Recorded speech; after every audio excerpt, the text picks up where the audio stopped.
আইএসএফের বিধায়ক নওশাদ সিদ্দিকীর সঙ্গে দেখা করলেন চাকরিহারাদের একাংশ। চাকরিহারাদের একাংশ নওশাদ সিদ্দিকীর সঙ্গে দেখা করেছেন, নওশাদ সিদ্দিকীর সঙ্গে কথা বলছেন। যে প্রথম ছবি এই মুহূর্তে আপনাদের সামনে আমরা তুলে ধরছি, বিধানসভার বাইরে আইএসএফ বিধায়কের সঙ্গে সাক্ষাৎ চাকরিহারাদের একাংশের। নওশাদ সিদ্দিকী তিনিও বারংবার এই দুর্নীতির বিরুদ্ধে সরব হয়েছিলেন, চাকরিহারা শিক্ষকদের পাশে দাঁড়িয়েছেন তিনি, এবং সেই নওশাদ সিদ্দিকীর সঙ্গেই কথা বলতে চাকরিহারাদের একাংশ বিচার করে যারা অযোগ্য তাদের তালিকা ইতিমধ্যেই প্রকাশ পেয়েছে। এখন যারা যারা রয়েছে বাকি সবাই যোগ্য।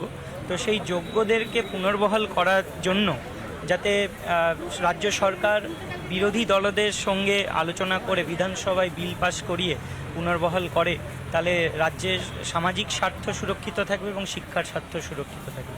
কারণ যারা যোগ্য মেধা দিয়ে চাকরি পেয়েছে তাদের চাকরি যদি পুনর্বহাল না হয়, তাহলে ভবিষ্যৎ প্রজন্ম এটাই ভাববে যে মানে যোগ্যতার নিরিখে চাকরি পেয়েও চাকরি চলে যেতে পারে যদি রাজ্য সরকার বা কোনো সরকার বা যে কেউ যদি আবার কোনো দুর্নীতিতে লিপ্ত হয়।